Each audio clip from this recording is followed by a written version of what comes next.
Hello à tous et bienvenue dans ce nouvel épisode d'After Cinéma dédié à Aucun autre choix de Park Chan-wook. Cadre dans une usine de papier, Yoo Man-soo est un homme heureux. Il aime sa femme, ses enfants, ses chiens, sa maison. Lorsqu'il est licencié, sa vie bascule. Il ne supporte pas l'idée de perdre son statut social et la vie qui va avec. Pour retrouver son bonheur perdu, il n'a aucun autre choix que d'éliminer tous ses concurrents. 심호흡하세요. 나는 좋은 사람이다.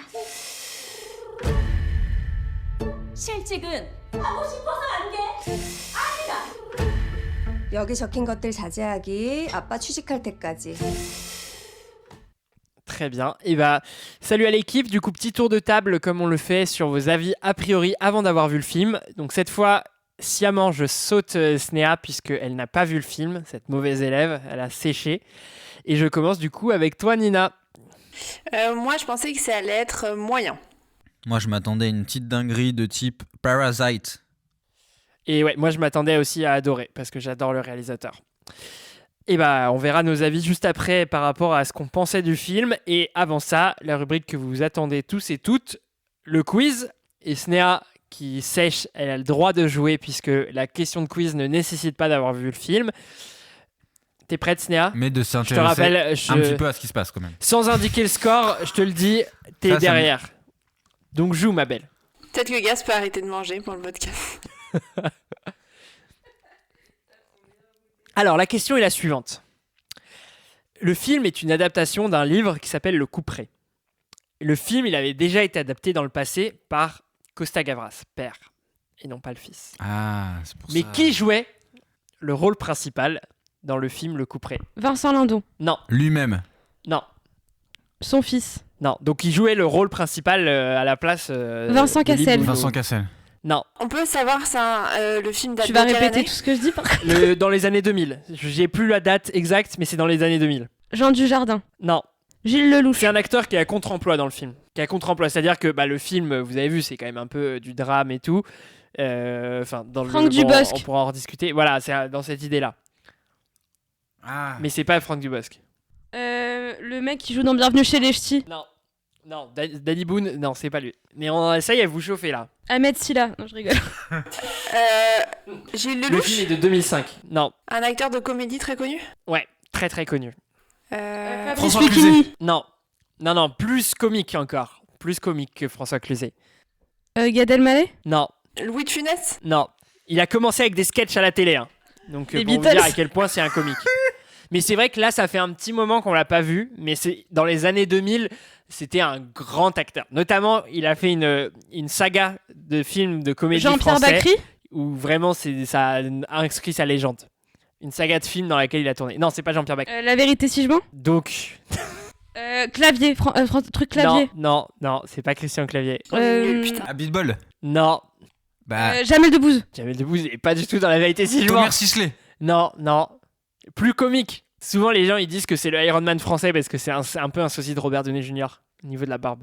Ah mais je vois très bien. Ouais, moi aussi, je l'ai. José Garcia. Bravo, Sné. Trop fort. Et en effet, ouais, c'est José Garcia qui joue dans ce film-là, sachant que le film est pas tellement une comédie par rapport au film coréen. C'est beaucoup plus thriller qui tire même un peu vers l'horreur. Et donc du coup, t'as José Garcia qui joue ce rôle-là à tuer des autres gars, sachant que dans le film de Costa Gavras, il y a beaucoup plus de meurtres que dans celui et dans le coréen. Sans spoiler combien il y a de meurtres dans le coréen, mais dans le film, il y en a beaucoup plus. Et donc c'est José Garcia qui joue ce rôle-là de tueur en série. Et voilà pour la petite question de quiz. Bravo Sné, parce que je t'avais dit concentre-toi, et c'est toi qui allais chercher le point. Ça Donc, m'a bravo. trop aidé que t'aies dit ça. Ouais, je vais t'encourager maintenant, avant chaque début de quiz. Et donc pour les avis, c'est Nina qui ouvre le bal. Alors moi je vais commencer par justifier mon a priori qui, je vais vous le dire, a été validé. C'est qu'en fait je redoutais un peu le synopsis parce que j'ai l'impression que ce genre de film on l'a vu vraiment beaucoup de fois. Et notamment dans le cinéma coréen, j'ai l'impression qu'on a vu beaucoup de films avec ce personnage au pied du mur qui est obligé d'accomplir des actions folles pour s'en sortir. Et donc j'étais un peu... déjà, du coup, l'histoire ne m'a pas... Enfin, j'ai pas trouvé l'histoire particulièrement originale. Et encore une fois, je trouve un peu je trouve que le personnage manque... Enfin, j'ai eu du mal à être en empathie pour le personnage. En fait, on l'installe pas beaucoup au début. Je trouve qu'on en arrive rapidement à sa vengeance. Et donc, je le trouvais vraiment très mauvais. Et j'avais du mal à comprendre qu'il soit au pied du mur, à comprendre qu'il en arrive là. Et je trouve que les films avec ce même scénario, des fois, s'en sortent mieux parce que j'arrivais mieux à m'identifier au personnage et à la décision de devoir faire des choses... et à leur choix de faire des choses horribles. Et donc, je trouve aussi que même la préparation de sa vengeance, ça met beaucoup de temps. Jusqu'à un moment finalement où le rythme devient le bon, où la musique est très bien, où ça devient dynamique, où ça va crescendo un peu dans les actions et les crimes qu'il va commettre. Donc vraiment j'ai largement préféré la deuxième partie du film à la première, même si à la fin je reste quand même un peu sur un sentiment ambivalent. Ouais, pareil, assez ambivalent parce que il y a des moments que je trouve vraiment drôles, il y a des moments que je trouve incroyable au niveau de la réalisation, au niveau de la musique, au niveau du jeu d'acteur et tout ça. Je trouve ça incroyablement beau. Comme tu dis, la deuxième partie, elle est trop bien par rapport à la première. Même si on a toujours cette belle réalisation, ces belles couleurs dans le film. Pourtant, rien de transcendant, rien de très original. C'est un film qu'on a vu plusieurs fois déjà. En fait, tu vois, quand je le regardais, j'avais l'impression de l'avoir déjà vu. Mais pour autant, je trouve que tout n'est pas... j'ai pas mis tout sur le même pied d'égalité parce qu'il y a quand même des trucs assez brillants, il y a quand même des idées originales, il y a quand même quelques petits trucs qui m'ont fait que j'ai pas trop passé un mauvais moment non plus. Ça peut être... Moi, je pense beaucoup à la réalisation, je pense beaucoup au comique de situation, je pense beaucoup à ce personnage qui est assez drôle...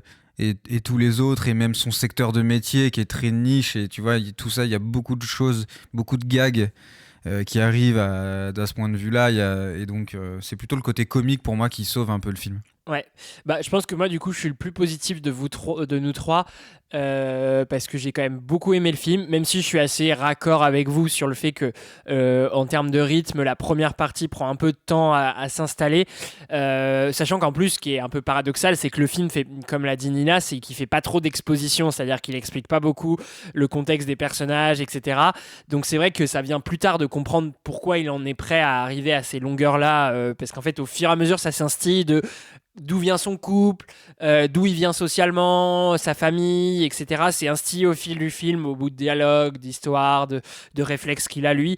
Donc c'est vrai qu'au début, tu te dis, pourquoi il en arrive à ça notamment, en fait, moi, là où ça m'a un peu débloqué, c'est qu'au début, je me disais, ça va être un film social qui parle de tout ça. Et c'est vrai qu'il a cette dimension-là. Et moi, il y a des dimensions que j'adore.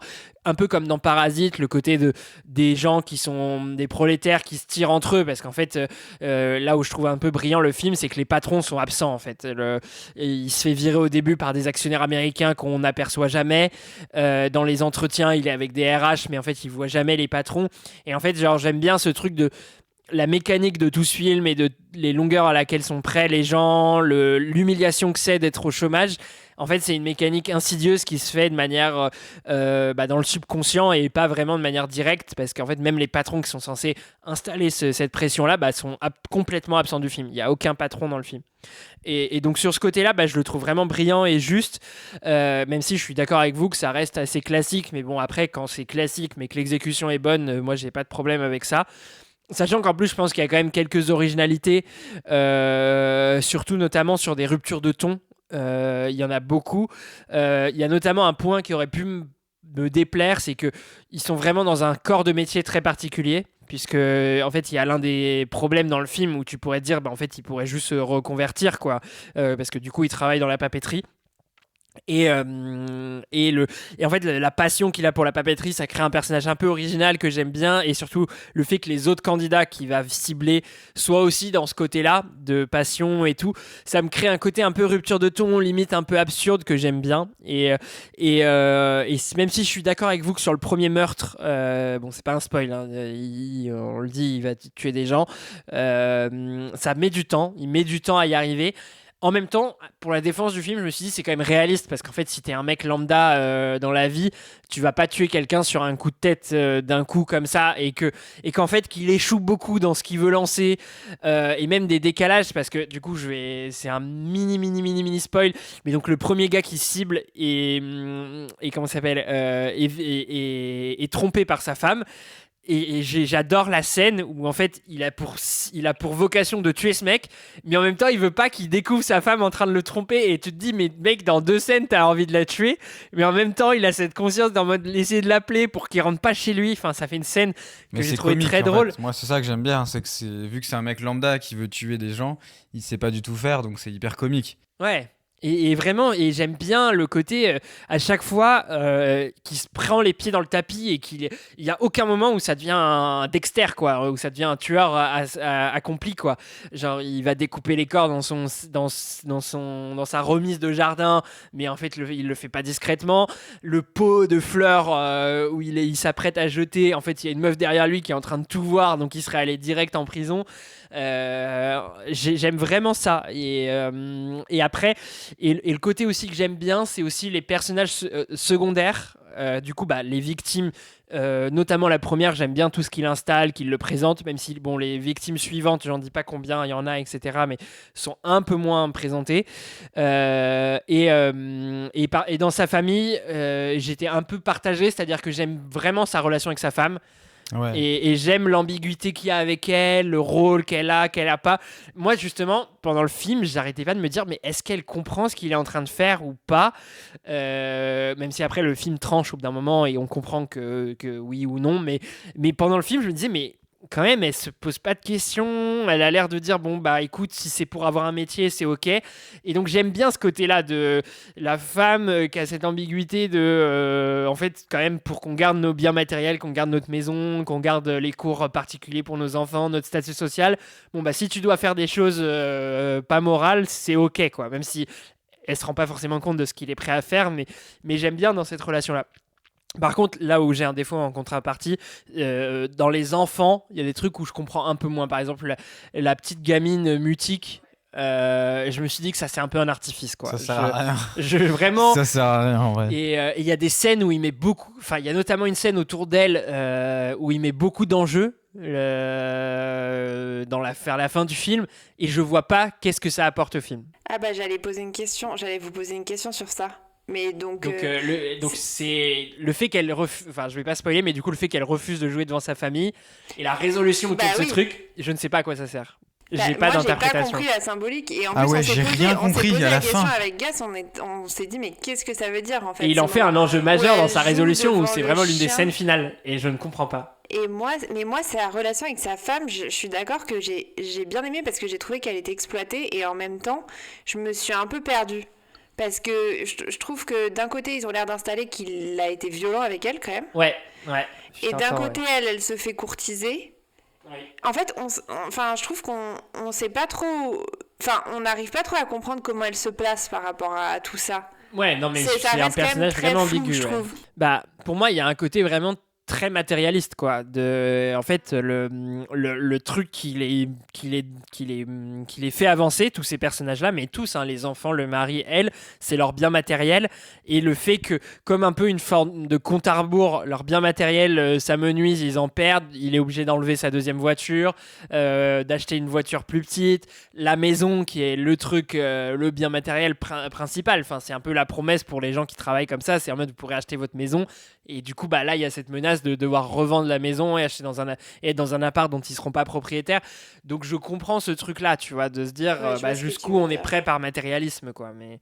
Oui, et en plus, il le pose vraiment dans la première scène du début où ils sont tous dans le jardin et tout, ouais, c'est vrai. Est-ce que vous voulez ajouter quelque chose sur aucun autre choix ? Non, on conseille à Snéha quand même d'aller le voir. Ça m'a vraiment donné envie. en tout cas. Non, mais en tout cas, on vous le conseille. Ça reste quand même un excellent film. Enfin, selon moi, pardon, j'ai engagé tout le monde. Ça reste un bon film, voilà, minima. Et puis, à plus. Salut. Salut. Salut.